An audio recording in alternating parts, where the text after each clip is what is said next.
আকাশ ঘরের ভিতরে তেল খুঁজতে লাগল, কিন্তু ঘরের কোথাও তেল ছিল না। তারপর আমি আকাশকে বললাম, আকাশ, তেল ছাড়া কি অন্য কোনো উপায় নেই? তখন আকাশ বলল, আরেকটি উপায় আছে। তো বন্ধুরা, আজকের এই ভিডিওতে আপনাদের সত্য ঘটনাটি জানাব।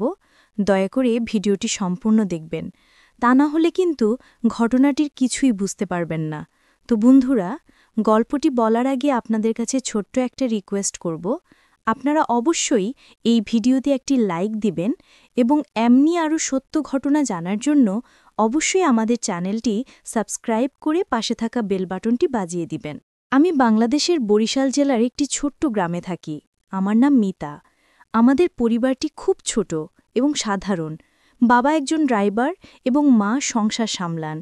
এছাড়াও আমার একটি মামাও রয়েছে।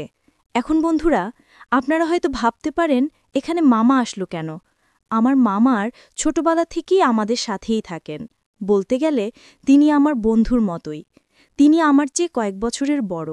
আমার বয়স এখন ২০ বছর, আর মামার বয়স ২৪। তিনি ঢাকায় একটি কোম্পানিতে চাকরি করেন। সাপ্তাহিক ছুটির দিনে, বিশেষ করে শুক্রবারে, তিনি আমাদের গ্রামের বাড়িতে চলে আসেন। আমাদের বাসাতে মাত্র ৩টি ঘর রয়েছে। একটি রুমে আমার বাবা মা থাকেন এবং আরেকটি রুমে আমার কাকা কাকি থাকেন, আর আরেকটি রুমে আমি এবং আকাশ থাকি।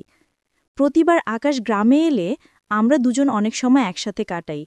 পড়াশোনা, গল্প, আড্ডা কিংবা গ্রামের চারপাশে ঘুরে বেড়ানো, সবকিছুতেই আকাশ আমার সঙ্গী। আমি ছোট থেকে আকাশের খুব কাছের, তাই উনার সঙ্গে আমার একটা বিশেষ বন্ধন তৈরি হয়েছে। সেই কারণেই যে কোনো সমস্যা হলে আমি প্রথমেই আকাশের কাছে ছুটি, আর আকাশও সবসময় চেষ্টা করে আমাকে সাহায্য করার। একদিন আকাশ ছুটিতে বাড়ি এলো। সারাদিনের ক্লান্তি নিয়েও আমার সাথে গল্প করতে বসল। হঠাৎই আমার দিকে তাকিয়ে হাসল। কিছুক্ষণ নীরবে তাকিয়ে থেকে বলল, মিতা, তুই তো অনেক বড় হয়ে গেছিস। আগের মতো ছোট্ট মেয়েটা আর নেই। এখন তোকে দেখে গর্ব হয়। তুই সত্যি অনেক পরিবর্তন আর সুন্দরী হয়েছিস। আকাশের কথায় আমি একটু লজ্জা পেলাম, আবার ভেতরে ভেতরে আনন্দও হলো। তারপর আকাশ আমাকে জিজ্ঞেস করল, আজ রাতে তুই কোথায় ঘুমাবি? আমি অবাক হয়ে বললাম, আরে আকাশ, এই প্রশ্ন করার কি আছে? আমরা তো আগের মতোই থাকব। আমি আমার জায়গায়, তুমি তোমার জায়গায়। আকাশ আবার হেসে বলল, আমি আসলে সেটা বলিনি মিতা। আমি বলতে চেয়েছিলাম, আমি যখন ছুটিতে আসি তখন তোকে সবসময় মেঝেতে ঘুমাতে হয় আর আমাকে বিছানায় রাখিস। এটা একদম ঠিক না। আমি চাই তুইও আমার মতো আরামে ঘুমাস। তারপর আকাশ হেসে বলল, আজ থেকে ছুটিতে আসলে আমরা রাতটা একসাথে কাটাবো। কিন্তু এবার নতুন নিয়ম, তুই আর আমি গল্প করতে বসবো বিছানায়, আর গল্পের মধ্যেই আমাদের ছোটবেলার আর গ্রামের সব মজার ঘটনা মনে করব। আমি হেসে বললাম, ঠিক আছে আকাশ, তাহলে রাতটা সত্যি আরও মজাদার হবে। এই রাতটি শুরু হলো গল্প আর হাসির ছোঁয়ায়। আমরা দুজন ছোটবেলার কৌতুক, স্কুলের দুষ্টমি আর গ্রামের মজার স্মৃতি নিয়ে গল্প করতে করতে সময়টা অজান্তেই কেটে গেল। মনে হলো এই মুহূর্তগুলোই আমাদের ছুটির দিনগুলোর সবচেয়ে আনন্দদায়ক মুহূর্ত। হঠাৎ আকাশ একটি প্রশ্ন করল, একটু হেসে বলল, মিতা, তুই কি কখনো কোনো ছেলের সঙ্গে প্রেম করেছিস বা কারো সঙ্গে ভালো লাগার অনুভূতি পেয়েছিস? আমি একটু লজ্জায় তাকিয়ে রইলাম, কিন্তু মনে হলো আকাশ শুধু আমার সম্পর্কে জানতে চাচ্ছে, আমার নিরাপদ ভাবনা ও অনুভূতিগুলো বুঝতে চাচ্ছে। আমি ধীরে ধীরে উত্তর দিলাম, না আকাশ, এখনো কাউকে নিয়ে এমন কোনো অনুভূতি হয়নি। আমি এখন পড়াশোনা আর পরিবারের ওপর মনোযোগ দিতে চাই। আমি একটু লাজুক ভঙ্গিতে হেসে আকাশকে বললাম, আকাশ, তুমি তো আমাকে এত প্রশ্ন করলে, তুমি কি নিজে কোনো মেয়ের সঙ্গে সম্পর্ক করো, বা তোমার কি কখনো এরকম কোনো অনুভূতি হয়েছে? আকাশ আমার দিকে তাকিয়ে হালকা হেসে বলল, আরে, আমি এখনো তেমন কিছুতে যাইনি। আমি এখন নিজের ক্যারিয়ার আর কাজের দিকেই মনোযোগ দিচ্ছি। ঢাকায় থাকি, কাজের ব্যস্ততা থাকে, তাই এসবের সময়ও হয় না। তাছাড়া আমি চাই আমার জীবনটা আগে স্থির হোক, তারপর এসব নিয়ে ভাবব। রাত গভীর হলো, আর আমরা দুজন গল্প করতে করতে ক্লান্ত হয়ে গেলাম। ধীরে ধীরে আমি এবং আকাশ শুয়ে পড়লাম। বিছানায় শুয়ে শুয়ে আমরা দিনের সব গল্প আর স্মৃতিগুলো মনে মনে ভাবছিলাম। নীরবতার মধ্যে ঘরটা শান্ত, আর মনে হলো এই মুহূর্তগুলোই আমাদের পারিবারিক বন্ধনের সবচেয়ে মূল্যবান স্মৃতি। রাতের এই শান্তি যেন আমাদের হৃদয়কে আরও কাছে এনেছে এবং আমাদের সম্পর্ককে আরও মজবুত করেছে। পরদিন সকালে সূর্যের আলো ঘরের ভেতরে ঢুকতে শুরু করল। আমরা দুজন ধীরে ধীরে উঠলাম। আকাশ কফির গ্লাস হাতে নিয়ে বলল, মিতা, কাল রাতে তোর সাথে গল্প করতে করতে সময়টা একদম অজান্তেই চলে গেল। এই ছুটির দিনগুলো সত্যি অন্যরকম আনন্দ দেয়। আমি হেসে উত্তর দিলাম, সত্যি, গ্রামের এই শান্ত পরিবেশ আর আমাদের গল্পগুলো একদম বিশেষ মনে হলো। আমি চাই সব ছুটির দিনেই এমন আনন্দময় হোক। আকাশ আমার কথায় মৃদু হেসে মাথা নেড়ে সম্মতি জানালো। মনে হলো আমাদের এই সম্পর্ক আর আমাদের গ্রামের ছোট্ট মুহূর্তগুলোই আমাদের জীবনের সবচেয়ে মধুর স্মৃতি হয়ে থাকবে। সকাল থেকে আমরা গ্রামের চারপাশে বের হয়ে ঘুরতে শুরু করলাম। পথের ধুলো, পুকুরের পানি, গাছের ছায়া সবকিছু যেন আমাদের ছোটবেলার স্মৃতিকে আবার জাগিয়ে তুলছে।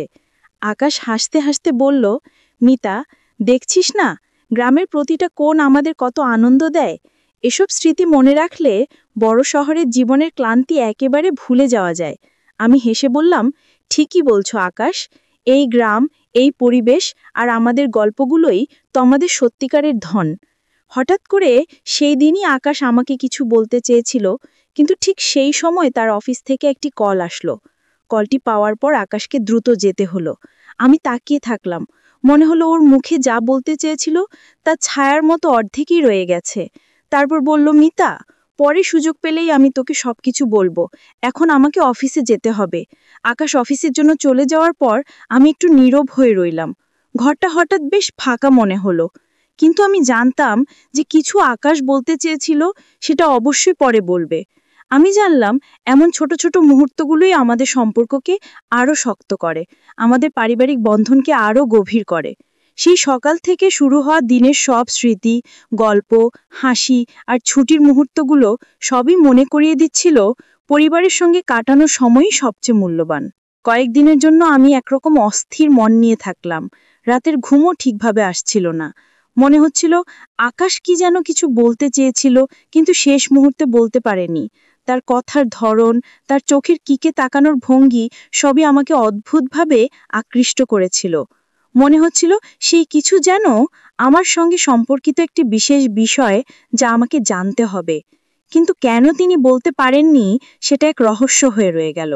আমি ঠিক করলাম এখনই আকাশকে কল করব না, কিছু জিজ্ঞেস করব না। তবে মনে মনে আমি বারবার সেই মুহূর্তের কথা ভাবছিলাম। তার প্রতি কৌতূহল দিন দিন বাড়ছিল। কখনো মনে হচ্ছিল আমি হয়তো বুঝতে পারবো কি বলতে চেয়েছিল, আবার কখনো মনে হচ্ছিল ধৈর্য ধরতেই হবে। হঠাৎ একদিন আকাশ আমাকে কল করল। তার কণ্ঠে এক ধরনের গুরুত্ব এবং নরমতা ছিল। সে বলল, মিতা, আমি বাড়ি এসে তোমার সঙ্গে একটি গুরুত্বপূর্ণ বিষয় নিয়ে কথা বলবো। হয়তো তুই রেগে যাবি, কিন্তু আমি অনেকদিন ধরে এই কথাটা বলতে চেয়েছি। এটা খুব গুরুত্বপূর্ণ, তুই শুনলেই বুঝবে। আমার মনে উত্তেজনার ঢেউ তোল পড়ল। মনে হলো অবশেষে সেই মুহূর্ত, যা আমি কয়েকদিন ধরে অপেক্ষা করছিলাম, তা আসছে। কতই না কৌতূহল, কতই না প্রশ্ন, কিন্তু আমি শান্ত থাকার চেষ্টা করলাম। কয়েকদিনের অপেক্ষার পর আকাশ ছুটিতে বাড়ি এলো। আমি তাকে দেখি ভীষণ আনন্দ পেলাম। সঙ্গে সঙ্গে আমি বললাম, আকাশ, বলো তো, যেটা বলতে চাচ্ছ। আকাশ আমার দিকে তাকিয়ে মৃদু হেসে বলল, না, এখনই বলবো না, রাতে বলবো, তখন তুই ভালোভাবে শুনবি। এই কথাটা এত স্পেশাল যে রাতের শান্তি আর সময়ের সঙ্গে থাকা উচিত। তখন আমি বুঝতে পারলাম আকাশ কেবল আমাকে কিছু জানাতে চায় না, সে চাইছে আমরা এই মুহূর্তের পুরো গুরুত্ব অনুভব করি। মনে হলো রাতের জন্য আমাদের কাছে আরও কিছু বিশেষ মুহূর্ত বাকি আছে, যা আমাদের ছুটির দিনটিকে আরও আনন্দময়, রহস্যময় এবং স্মরণীয় করে তুলবে। রাতের অপেক্ষায় আমি ধীরে ধীরে সেই মুহূর্তের কল্পনা করতে লাগলাম। বন্ধুরা, আজকের ভিডিওটি ছিল এই পর্যন্তই। যদি আপনারা পরবর্তী পার্ট পেতে চান, তাহলে অবশ্যই আমাদেরকে কমেন্ট করে জানিয়ে দেবেন। তো বন্ধুরা, আপনারা অবশ্যই এই চ্যানেলটি সাবস্ক্রাইব করে পাশে থাকা অল নোটিফিকেশন অন করে রাখবেন। আর আগে থেকে যারা এই চ্যানেলটি সাবস্ক্রাইব করে রেখেছেন, আপনাদেরকে জানাচ্ছি অসংখ্য ধন্যবাদ।